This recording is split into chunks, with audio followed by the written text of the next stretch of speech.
प्रताप हिंदुस्तान। आप यहाँ पे जंतर मंतर महिलाओं के धरने पर आए हैं सर, यहाँ कैसा महसूस होता है? सरकार से आज 18-19 दिन से बेटियाँ जो कहते थे मोदी जी का मेरी बेटियाँ हैं ये, जब मेडल लेकर आई थी, और आज यही बेटियाँ मोदी जी से इंसाफ मांग रही है, तो आपको कैसा महसूस हो रहा है सर? देखिए 18-19 दिन नहीं हुए, आज 27वां दिन है और मुझे यहाँ आए हुए अभी 5 दिन हुए हैं।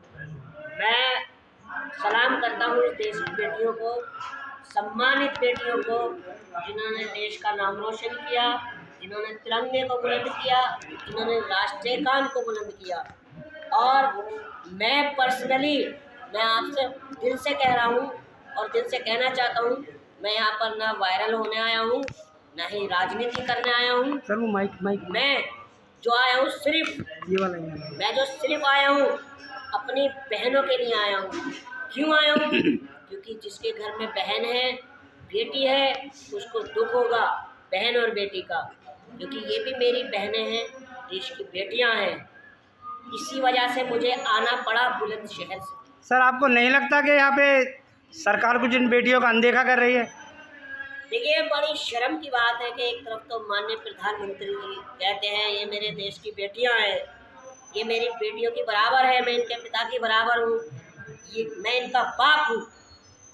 जब ये गोल्ड मेडल लेकर आती हैं विदेश से, तिरंगे का सम्मान बढ़ाती हैं, आप इनके साथ फोटो खिंचवाने का काम करते हैं, कैमरे पे आने का काम सबसे जल्दी आप करते हैं।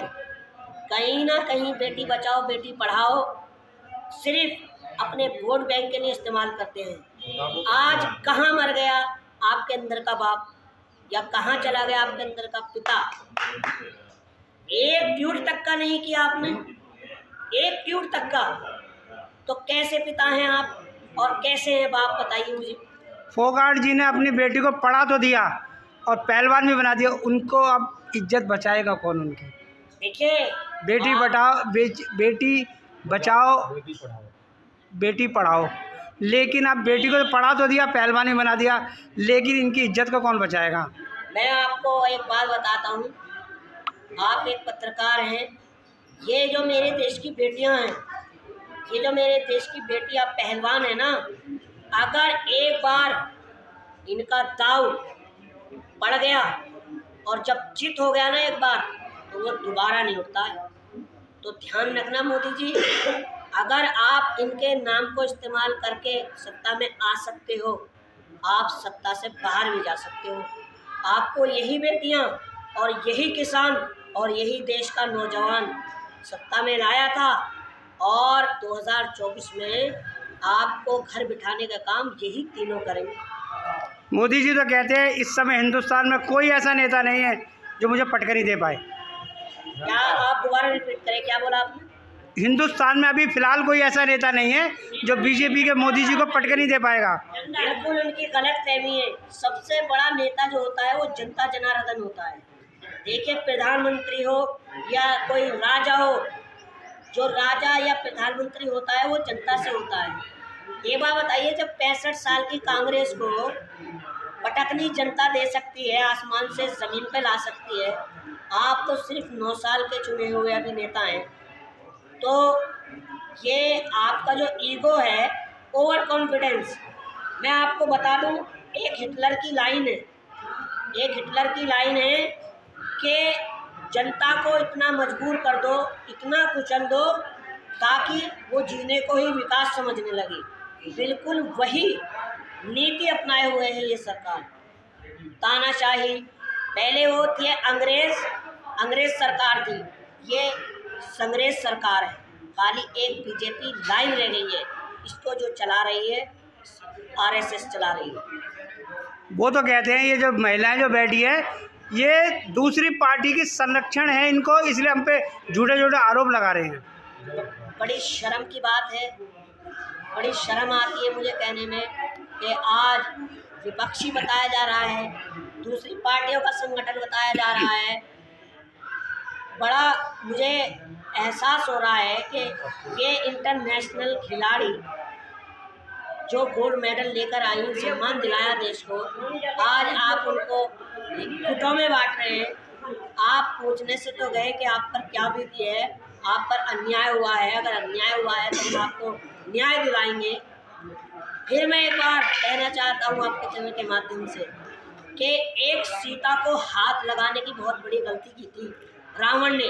देखिए, रावण बुरा आदमी नहीं था, बहुत मनोवैज्ञानिक इंसान था, मगर उसने जो औरत को ललकारा, प्रभु श्री राम को ललकारा, क्या क्या हुआ, उस क्या नतीजा हुआ?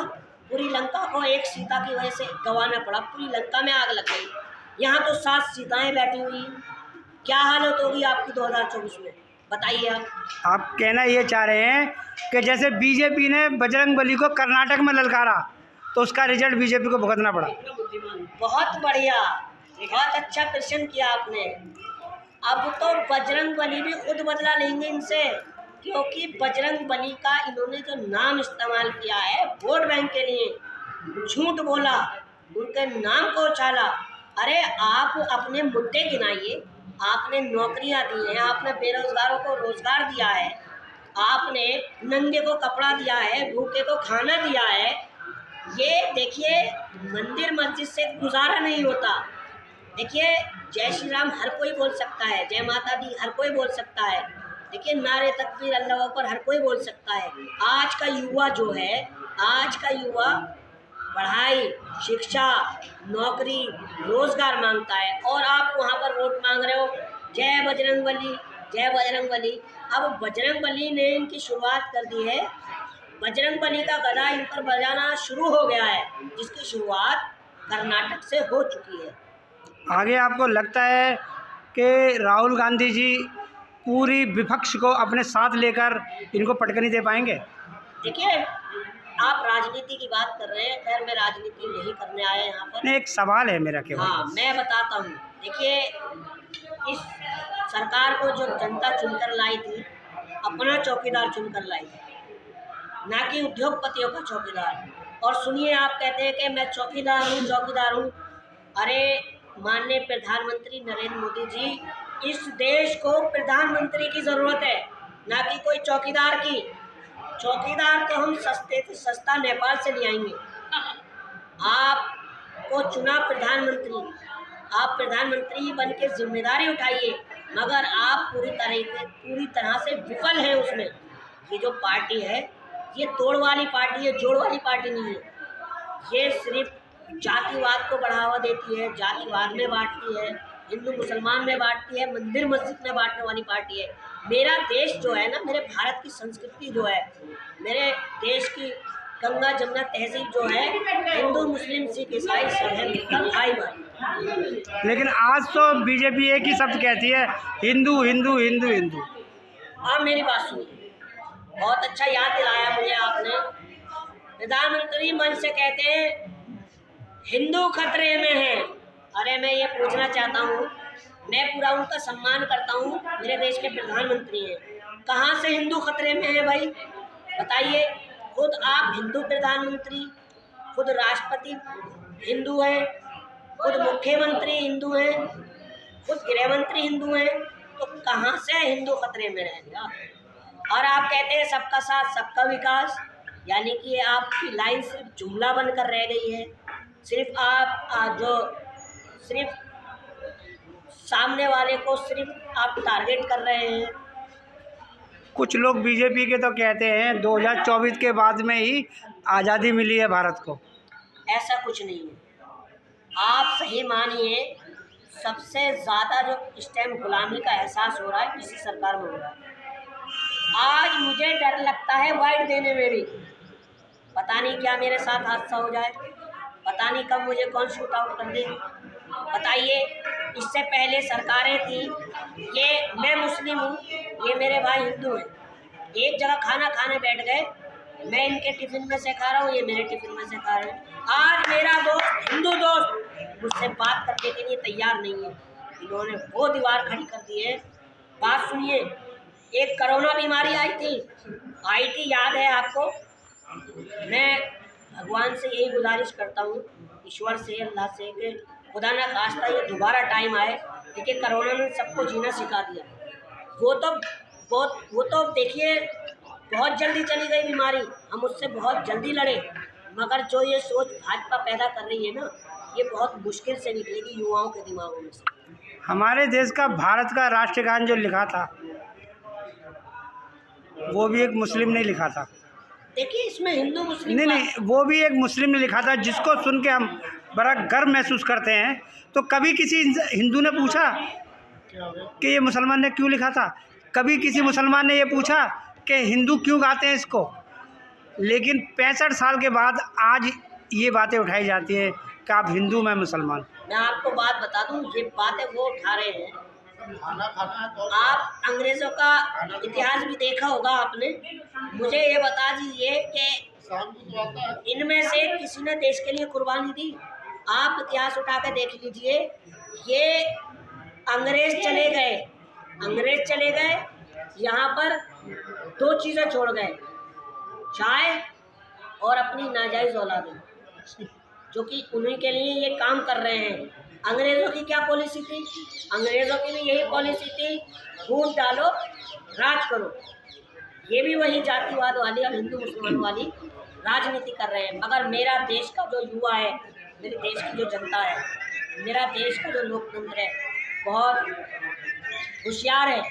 ये कितनी भी कोशिश कर लें, कितने भी नफरत के बीज बोले, हिंदू मुसलमान एक थाली में खाता था, एक थाली में खाता रहेगा। फिर एक बार मैं आपके चैनल के माध्यम से बताना चाहता हूँ कि हिंदू मुस्लिम सिख ईसाई सभी मिलकर भाई भाई। और मैं अपनी एक शेर के साथ अपनी बात को विराम दूंगा। पलट के देख ले हिटलर, तमन्ना हम भी रखते हैं। पलट के देख ले हिटलर, तमन्ना हम भी रखते हैं।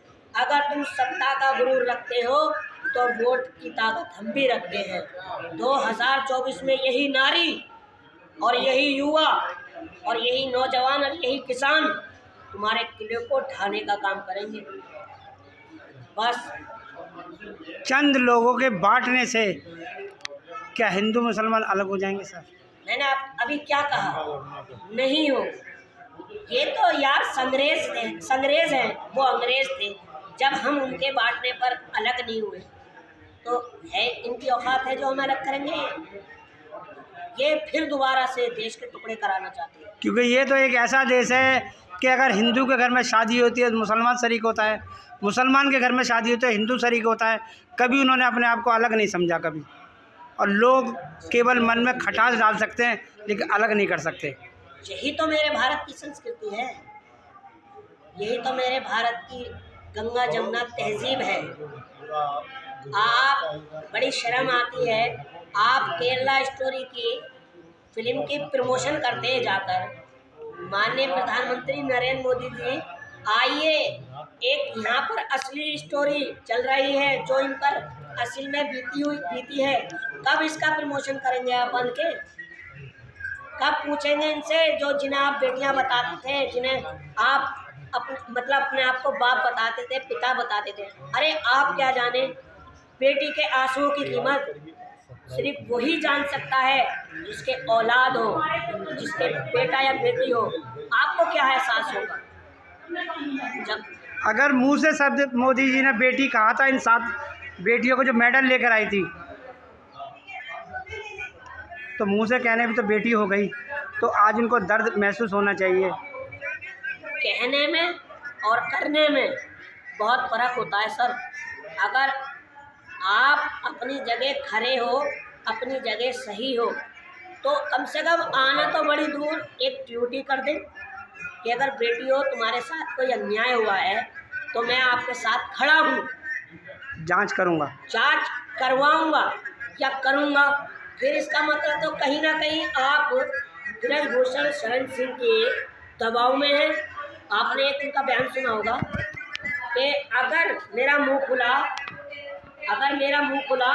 तो इसमें मैं ही लपेटे में नहीं आऊँगा, बहुत लपेटे मांगे। देखिए इसमें बहुत बड़ा झोल है, कहीं ना कहीं इसमें बहुत बड़ा झोल है।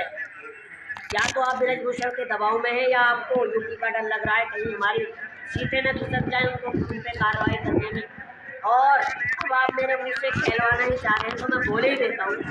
देखिए खाली मोहरे हैं, कुलदीप सहगल जैसे, ब्रजभूषण जैसे, सबसे धनंजय से सबसे बड़े और सबसे बड़े जो इनके सरदार हैं खुद माननीय प्रधानमंत्री नरेंद्र मोदी हैं।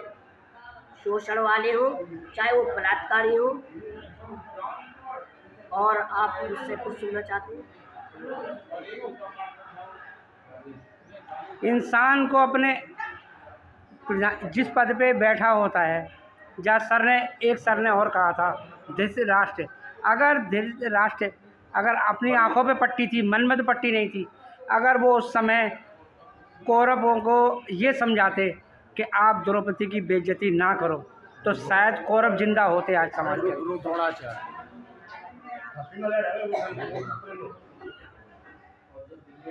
जिंदा होते और सुकून से मिलजुल के रहते। एक नारी की बेइज्जती उनको काफ़ी महंगी पड़ गई, और यही आज मौजूदा सरकार कर रही है। बिल्कुल वही एग्जाम्पल है जो देवी देवताओं के टाइम हुआ था, वही अब हो रहा है। और कहीं ना कहीं ऐसा ना हो, जब तो द्रौपदी जो इनका कारण बनी थी सर्वनाश का, आज ये ऐसा ना हो कि मेरी बहनें इनके सर्वनाश का 2024 में कारण बन जाए।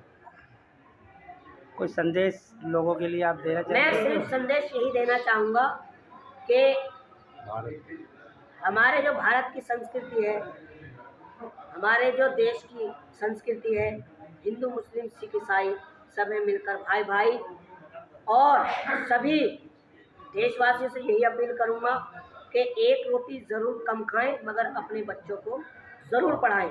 क्यों? अगर आप पढ़े लिखे होंगे तो चाहे वो किसी दल से हो, किसी राजनीति से हो, आप उनके बहकाए में नहीं आओगे। आप अनपढ़ होगे, आपको बहुत जल्दी बहकाया जा सकता है, आपको बरगलाया जा सकता है। और 2024 में वोट करें तो सोच समझ कर करें। बस मैं यही कहना चाहूँगा। सरकारें तो आती जाती रहेंगी, लेकिन भाईचारा नहीं बिगड़ना चाहिए। बिल्कुल बिल्कुल सही प्रश्न किया आपने। देखिए, सरकारें तो हमारे बीच में आती हैं जाती हैं, मगर ये हमारा देश की जो एकता है, अखंडता है, इसको बनाए रखें और किसी के कहने में ना आए। बस मैं यही आपके चैनल के माध्यम से कहना चाहता हूँ। बहुत बहुत शुक्रिया।